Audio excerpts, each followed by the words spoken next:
रहीम। आज की वीडियो में हम ना लेंस और कैटरेक्ट देखेंगे। हम आज की वीडियो में सिर्फ ना मार्किंग करेंगे और देखेंगे कि कौन कौन सी चीज़ इंपॉर्टेंट है। उसके बाद फिर मैं टॉपिक वाइज जो है वो अलग से वीडियो भी बना दूंगा अगर पॉसिबल हुआ तो। सबसे पहले इसकी नॉर्मल एनाटमी आ जाती है। नॉर्मल एनाटमी आप लोगों ने सिर्फ और सिर्फ MCQs के लिए देखनी होती है। एज सच पेपर के अंदर कोई भी इसकी एनाटमी नहीं पूछता होता। इसके अलावा ये एपिथेलियम के 3 पॉइंट्स हैं, बाज़ दफ़ा ये पूछ रहे होते हैं तो ये कर लें। और स्पेशली जो डायमीटर्स लिखे हुए हैं ना, ये MCQs के अंदर लाजमन आते होते हैं। ये डायमीटर MCQs के हवाले से आप लोगों ने लाजमन याद करने हैं। साथ ही डायग्राम से देख सकते हैं, ये करने हैं। अच्छा, नेक्स्ट हमारे पास ना अगर इसकी आप लोग ये डायग्राम देखें तो एक MCQs अक्सर आता होता है कि एपिथेलियल सेल्स जो होते हैं ना वो आमतौर पर एंटीरियर पोल के ऊपर पड़े होते हैं, जैसे कि आप लोग डायग्राम में देख सकते हैं। पोस्टीरियर पोल के ऊपर आमतौर पर एपिथेलियल सेल्स नहीं होते। तो ये एक इंपॉर्टेंट MCQs है जो कि पेपर के अंदर आ जाता होता है। इसके अलावा एनाटमी से कभी क्वेश्चन आता नहीं है, लेकिन अगर क्वेश्चन बने लेंस के अंदर से तो वो कॉम्पोजिशन का बनता है। तो आप लोगों ने कॉम्पोजिशन इसके अंदर एहतियाती तौर पर याद कर लेनी है। इसके अलावा मेटाबॉलिज्म पे भी बाज़ दफ़ा आ जाता होता है SCQ, अगर वो बहुत अनइम्पोर्टेंट पेपर बने तो, वरना ऐसा ये इतना पूछता नहीं है। एनाटमी कभी भी आती नहीं होती। उसके बाद फिर नेक्स्ट अब से हमारा इंपॉर्टेंट चीज़ स्टार्ट होती है। पहले आप लोगों ने सारा MCQs के लिए करना था, अब कैटरेक्ट यहाँ से इंपॉर्टेंट स्टार्ट होती है। कैटरेक्ट की definition very very very important है, बहुत ज़्यादा इंपॉर्टेंट है।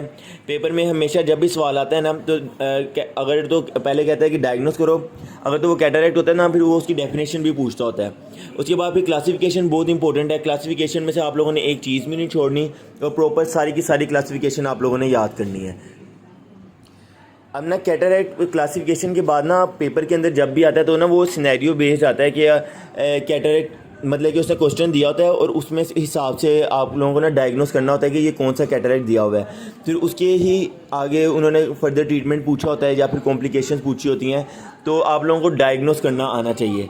तो आप लोगों ने इस हिसाब से अपना इस तरीके से पढ़ना है, क्लिनिकल फीचर्स को अच्छे तरीके से पढ़ना है ताकि आप लोग ना डायग्नोस कर सकें। ठीक है। उसके बाद फिर ना बहुत ज़्यादा इंपॉर्टेंट चीज़ जो है जो कि पेपर में 100% आती है वो है differential diagnosis of leukocoria whitish pupillary reflex. 100% paper के अंदर, ये पेपर के अंदर लाजमन सवाल आता होता है। ये 8 पॉइंट हैं, 8 के 8 पॉइंट को ना आप लोगों ने रट्टा लगाना है, एक चीज़ भी इसके अंदर से छोड़नी नहीं है। ये सारे के सारे पॉइंट ऐसे ही याद करने हैं। सारे याद करने की ज़रूरत नहीं है, सिर्फ नाम याद कर लें। लाइक ल्यूकोकोरिया जो होता है वो कॉन्जेनिटल कैटरेक्ट के अंदर मिलता है, रेटिनोब्लास्टोमा के अंदर, रेट्रोलेंटल फाइब्रोप्लेजिया के अंदर, एंटीरियर प्रेसिस्टेंट हाइपरप्लास्टिक प्राइमरी विट्रस के अंदर, कोस्ट डिजीज़ के अंदर, एंडोथेल्माइटिस के अंदर, टोक्सोकैरियल ग्रेन्युलोमा के अंदर। तो ऐसे नाम भी याद हों तो इनफ है। उसके बाद ओक्यूलर असेसमेंट आ जाती हैं, ये बहुत ज़्यादा इंपॉर्टेंट है। ये सारी ओक्यूलर इन्वेस्टमेंट्स ये आप लोगों ने ना सिर्फ नाम याद करने हैं, ऐसा और इतना कुछ सारा मेथड याद करने की ज़रूरत नहीं है, सिर्फ और सिर्फ नाम याद कर लें। अच्छा, उसके बाद फिर लेबोरेटरी इन्वेस्टिगेशन हैं, इसके अंदर भी आप लोगों ने सिर्फ ना नाम याद करने हैं, ऐसा और इतना कुछ नहीं करना। और उसके बाद फिर ट्रीटमेंट आएगा। ट्रीटमेंट के अंदर आप लोगों ने ये वेरी इंपॉर्टेंट, ये आप लोगों ने लाजमन याद करना है। लेंस एस्पायरेशन स्टेप्स होते हैं इसके अंदर। लेंस एस्पायरेशन के अंदर जो सारा प्रोसीजर है वो भी आप लोगों ने ना सिर्फ नाम याद करने हैं, ऐसा और कुछ नहीं है। लेंसेक्टमी होगा, 2 चीज़ें हो सकती हैं, लेंस एस्पायरेशन या लेंसेक्टमी। उसके बाद भी आ जाता है पोस्ट ऑपरेटिव कॉम्प्लिकेशंस, बहुत ज़्यादा इंपॉर्टेंट है। अगर आप लोग पास पेपर्स में देखें तो बहुत ज़्यादा दफ़ा ये वाली पोस्ट ऑपरेटिव कॉम्प्लिकेशंस आई हुई हैं। और जो हमारा प्रूफ का पेपर आया था उसके अंदर जो सिनेरियो बनकर आया था उसके हिसाब के अंदर से ना हमने सेकेंडरी ग्लाइकोमा लिखना था। एक पेशेंट था, उसकी कैटरेक्ट की सर्जरी हुई थी। कैटरेक्ट की सर्जरी के बाद उसको कुछ कॉम्प्लिकेशन डेवलप हो रही थी, तो पेपर हमारा काफ़ी डिफ़िकल्ट था और सेकेंडरी ग्लाइकोमा उसका डायग्नोसिस था। तो आप लोगों ने इस तरीके से भी याद रखना है कि पेपर के अंदर आप लोगों को वो सिनेरियो के अंदर कोई कॉम्प्लिकेशन भी पूछ सकता है। तो ये कॉम्प्लिकेशन बहुत ज़्यादा इंपॉर्टेंट है। अभी आप लोगों ने ना याद रखनी है कि क्योंकि एक होती हैं इंट्रा ऑपरेटिव कॉम्प्लिकेशन जो कि ऑपरेशन के दौरान डेवलप हो सकती हैं, और कुछ हमारे पास होती हैं पोस्ट ऑपरेटिव कॉम्प्लिकेशंस। तो आप लोगों ने यहाँ पे इंपॉर्टेंट बात याद रखनी है कि ये पोस्ट ऑपरेटिव कॉम्प्लिकेशन है जो कि सिर्फ और सिर्फ 3 है। उसके बाद फिर नेक्स्ट आ जाएगा एक्वायर्ड कैटरेक्ट वगैरह। तो आप लोगों को मैं पहले बता चुका हूँ, ये आप लोगों ने कैटरेक्ट यहाँ पे किया, उसकी डेफिनेशन की, क्लासिफिकेशन की। अब आप लोगों ने हर कैटरेक्ट को ना इस तरीके से देखना है कि आप लोग वहाँ से ना सिनेरियो पिक कर लें। लाइक कॉन्जेनिटल कैटरेक्ट का है तो आप लोग सिनेरियो पिक कर लें। एक्वायर्ड कैटरेक्ट को भी आप लोगों ने अब इसी तरीके से पढ़ना है कि आप लोग ना सिनेरियो को पिक कर सकें। स्नाइल कैटरेक्ट इसकी भी आप लोगों ने इस तरीके से रीडिंग करनी है कि आप लोग ना सिनेरियो पिक कर लें बस। उसके बाद फिर नेक्स्ट आते रहें। अच्छा, उसके बाद जब आप नेक्स्ट आते जाएंगे ना तो आ जाएगा fate of mature cataract. Fate आम पेपर के अंदर वो लाजमन पूछता होता है, तो आप लोगों ने ना 3 नाम ये लाजमन याद करना है। हाइपर मैच्योर कैटरेक्ट, मोर्गेग्नी कैटरेक्ट और सबलेक्सेशन और लेक्सेशन, ये आप लोगों ने लाजमन याद करना है।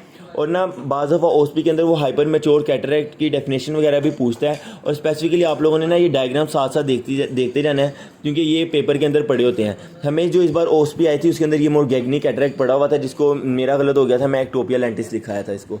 तो आप लोगों ने ये ध्यान से लिखना है कि ये मोरगैग्नी कैटरेक्ट है। नेक्स्ट अगर देखें ना तो नेक्स्ट पेज पे हमारे पास डायग्नोसिस लिखा हुआ है। ये डायग्नोसिस बहुत ज़्यादा इंपॉर्टेंट है। आमतौर पर ना जब भी कभी डायग्नोसिस किया जाए तो बच्चों ने वही सारा याद किया होता है, वही सारी इन्वेस्टिगेशन हर जगह लिखते जा रहे होते हैं। लेकिन ये जो कैटरेक्ट है ना, इसकी बड़ी खास स्पेसिफिक इन्वेस्टिगेशन है। ये 3 आप लोगों ने स्पेसिफिकली याद रखनी है: simple torch test, distant direct ophthalmoscopy और स्लिंट लैब एग्जामिनेशन। ये लाजमन याद रखनी है। नेक्स्ट हमारे पास आता है कॉम्प्लिकेशंस ऑफ कैटरेक्ट, जो कि बहुत ज़्यादा इंपॉर्टेंट क्वेश्चन है, बहुत ज़्यादा इंपॉर्टेंट क्वेश्चन है। जो आप लोगों को पीछे भी मैं बता चुका हूँ, वही मैंने बताया था कि फेकोमोर्फिक glaucoma, phacolytic glaucoma, phaco antigenic यूवीआइटिस हमारे पास आ जाता है। ये कॉम्प्लिकेशंस ऑफ कैटरेक्ट बहुत ज़्यादा इंपॉर्टेंट है, वेरी वेरी वेरी इंपॉर्टेंट। अगर आप लोग पास पेपर उठा के देखें तो ये सवाल बहुत ज़्यादा मरतबा आया हुआ है, कॉम्प्लिकेशंस ऑफ कैटरेक्ट। लेकिन इसकी इंपॉर्टेंट बात ये है कि ना अक्सर बच्चे ये गलती करते हैं, क्योंकि आगे जाके ना अलग से उसने दी हुई है post operative complications, intra operative complications. जब कभी सवाल के अंदर खाली ये चीज़ लिखी हो कि कॉम्प्लिकेशंस ऑफ कैटरेक्ट लिखें और ये ना मेंशन किया हो कि पोस्ट ऑपरेटिव है, इंट्रा ऑपरेटिव है, कौन सी कॉम्प्लिकेशन है, तो आप लोगों ने यही लिखनी होती हैं: phacomorphic glaucoma, phacolytic glaucoma, phaco antigenic uveitis, dislocation, यही आप लोगों ने लिखनी होती हैं। ठीक है, जब तक ये वो मेंशन ना कर दे। जिस तरह वो आगे जाके आप लोग देखेंगे कि उसने कॉम्प्लिकेशंस पूछी होंगी और वहाँ पर हमारे पास होगा कि ना आगे जाके ये देखें जिस तरह दी हुई हैं कॉम्प्लिकेशंस ऑफ कैटरेक्ट सर्जरी। ठीक है, अब यहाँ पे भी कैटरेक्ट सर्जरी की कॉम्प्लिकेशंस हैं, तो अक्सर बच्चे ये ना गलती कर देते हैं। कैटरेक्ट की कॉम्प्लिकेशंस अलग हैं, कैटरेक्ट सर्जरी की कॉम्प्लिकेशंस अलग हैं। अब ये ऑपरेटिव, इंट्रा ऑपरेटिव हैं, पोस्ट ऑपरेटिव हैं, तो ये भी बहुत ज़्यादा इंपॉर्टेंट है और ये भी पेपर में बहुत मरतबा आई हुई हैं। तो सवाल को आप लोगों ने आंखें खोल के देखना है आंखों के पेपर में कि खाली कॉम्प्लिकेशन तो कैटरेक्ट पूछ रहा है या फिर वो पोस्ट ऑपरेटिव पूछ रहा है, इंट्रा ऑपरेटिव पूछ रहा है, कौन सी कॉम्प्लिकेशन पूछ रहा है, उस हिसाब से फिर पेपर अटैम्प्ट किया जाएगा। ये सिर्फ आप लोगों ने नाम याद करने हैं, बाकी आप लोगों ने एक दफ़ा रीड कर लेना, ताकि ना आप लोगों को एमसीक्यूज़ के पॉइंट ऑफ व्यू से पेपर कवर हो जाए। ओनली नेम, सिर्फ नाम याद कर लें, इनफ है वो। मैनेजमेंट ऑफ कैटरेक्ट नेक्स्ट आ जाता है हमारे पास। इसके अंदर हमारे पास आ जाता है नॉन सर्जिकल मैनेजमेंट होती है और हमारे पास सर्जिकल मैनेजमेंट होती है।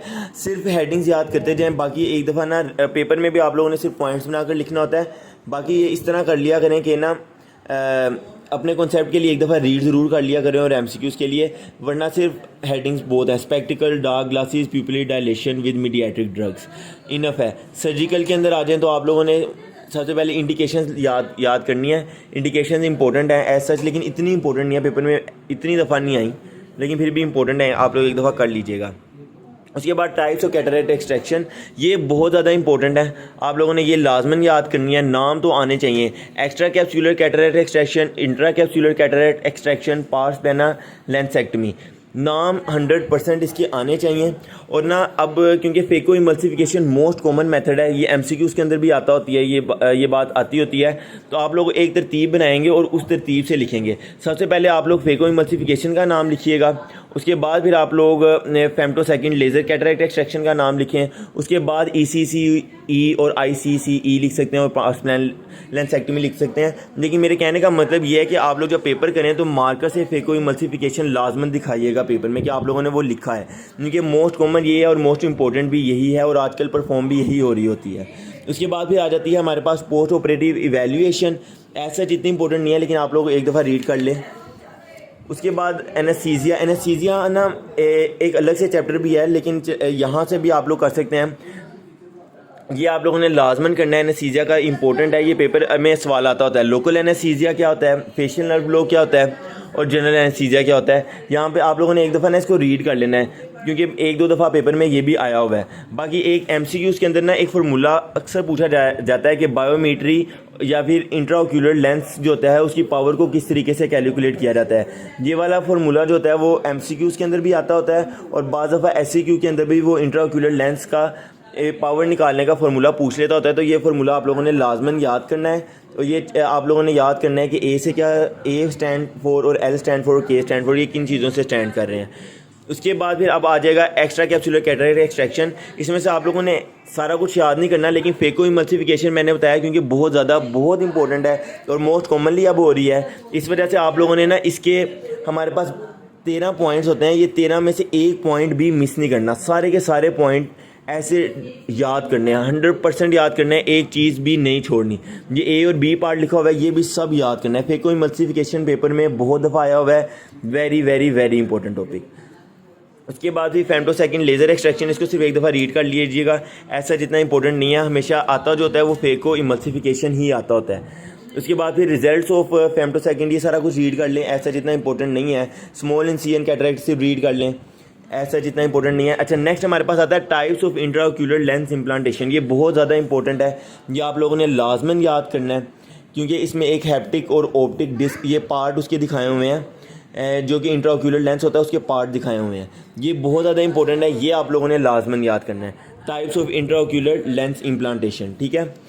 अब इसके अलावा posterior chamber lens, anterior chamber lens, इसके अंदर भी एमसीक्यूज़ में आता होता है, आप लोगों ने ये देख लेना कि जो लेंस हम कहाँ पर प्लेस कर रहे होते हैं। पोस्टीरियर चैम्बर में किधर हम प्लेस कर रहे होते हैं लेंस को, बिहाइंड द आइरस, और एंटीरियर चैम्बर में हम जब लेंस प्लेस करते हैं वो कहाँ पे होता है, in front of the iris. इसके अलावा जब फेको इमल्सिफिकेशन कर रहे होते हैं और तब, और ECCE या ICCE के टाइम हम लेंस किधर प्लेस करते हैं, ये भी एक इंपॉर्टेंट एमसीक्यूज़ है, ये भी आप लोगों ने देख लेना है। उसके बाद फिर ये टाइप्स ऑफ IOL डिज़ाइन, ये बहुत ज़्यादा इंपॉर्टेंट है और एमसीक्यूज़ के अंदर अक्सर आता होता है। एक रिजिड टाइप होती है और एक हमारे पास फ्लेक्सिबल टाइप होती है। जो हमारे पास एमसीक्यूज़ के अंदर आता है ना, वो रिजिड का आता है। रिजिड के किससे मिलकर बनता है, PMMA से। इसके अलावा फ्लेक्सिबल जो होते हैं वो हमारे पास मेनली सिलिकॉन से मिलकर बन रहे होते हैं, ये एमसीक्यूज़ के अंदर आता होता है, ठीक है। उसके बाद हमारे पास जो टाइप्स ऑफ फ्लेक्सिबल लेंसेज, क्योंकि OSP के अंदर ना फ्लेक्सिबल लेंस आमतौर पर पढ़ा होता है, उसके बाद ना उसकी उसने टाइप्स भी पूछी होती हैं, तो आप लोगों ने इसकी टाइप्स याद करनी है कि फ्लेक्सिबल आगे से फर्दर 3 टाइप्स क्या है, फोल्डेबल, रोलेबल और बाईफोकल। इसके अलावा और भी 2 टाइप्स हैं हमारे पास, मल्टीफोकल और टोरिक। ये जो रिजिड, फ्लेक्सिबल, मल्टीफोकल, टोरिक, ये आप लोगों ने लाजमन याद करनी है, बहुत इंपॉर्टेंट है। और जिस तरह मैं वीडियो के स्टार्ट से कह रहा हूँ कि कॉम्प्लिकेशंस और कैटरैक्ट सर्जरी बहुत ज़्यादा इंपॉर्टेंट होती हैं, ये आप लोगों ने लाजमन याद करनी है, यहाँ से स्टार्ट हो जाना। अब आप लोगों ने एक लफ्ज़ भी नहीं छोड़ना, लेकिन ये है कि आप लोगों ने सिर्फ हेडिंग याद करनी है। जिस तरह ये इंट्राऑपरेटिव है तो सुप्राकोरोइडल हेमरेज, ये याद करें। अगर वो ये एमसीक्यूज़ के अंदर भी आता होता है कि मोस्ट ड्रेडफुल कॉम्प्लिकेशंस कौन सी होती है इंट्राऑपरेटिव, तो सुप्राकोरोइडल हेमरेज जो है मोस्ट ड्रेडफुल कॉम्प्लिकेशन होती है। इसके अलावा अर्ली पोस्ट ऑपरेटिव कॉम्प्लिकेशंस के अंदर पूछा जाए तो मोस्ट कॉमन कौन सी होती है, एंडोथेल्माइटिस। एंडोथेल्माइटिस जो होती है पोस्ट ऑपरेटिव में मोस्ट ड्रेडफुल होती है, ये अक्सर वाइवे के अंदर भी पूछा जाता है। यहाँ से अब आप लोगों ने कोई चीज़ नहीं छोड़नी नहीं है, लेकिन करनी सिर्फ और सिर्फ आप लोगों ने हेडिंग्स हैं। लेकिन ये जो हाइफीमा लिखा हुआ है ये बहुत इंपॉर्टेंट है, ये इसको आप लोग पूरा पढ़ेंगे। आयराइडोडाइलिसिस, इसे हेडिंग याद कर लें। डिटैचमेंट और डेस्मेंट मेम्ब्रेन, विट्रस लॉस, सिर्फ हेडिंग याद करते जाएँ पॉइंट्स की, ठीक है, इनफ होगा। उससे नेक्स्ट आ जाए अर्ली पोस्ट ऑपरेटिव कॉम्प्लिकेशन, मतलब कॉम्प्लिकेशन तो आप लोगों ने कंप्लीट करनी है। उसके बाद नेक्स्ट आ जाता है एफेकिया। एफेकिया भी SCQ है, बहुत ज़्यादा इंपॉर्टेंट SCQ है और अक्सर पेपर के अंदर आता होता है। इसकी आप लोगों ने डेफिनेशन याद करनी है, कोजेज़ याद करने हैं, सिर्फ हेडिंग करेंगे। इसमें आप लोगों ने ना आई के पेपर में हमेशा आप लोगों ने सिर्फ पॉइंट्स याद करने होते हैं एज सच, और आप लोगों ने इतना कुछ भी नहीं करना होता, तो सिर्फ हेडिंग्स याद करते चले जाएँ। वेरी इंपॉर्टेंट, एफेकिया बहुत ज़्यादा इंपॉर्टेंट और पेपर में अक्सर आता होता है, ठीक है। साइंस ऑफ एफेकिया बहुत ज़्यादा इंपॉर्टेंट है, पास्ट पेपर में देखेंगे तो अक्सर आए होंगे ये, इसलिए ये साइंस ऑफ एफेकिया भी आप लोगों ने लाजमन करने हैं। फिर एफेकिया की करेक्शन किस तरीके से करते हैं ये भी इंपॉर्टेंट है। मेथड्स फॉर करेक्शन ऑफ एफेकिया, ये 4 हेडिंग्स के नाम याद कर लें, ऐसा बाकी इन डिटेल जाने की ज़रूरत नहीं है, अगर सिर्फ नाम भी आते हो तो बहुत है।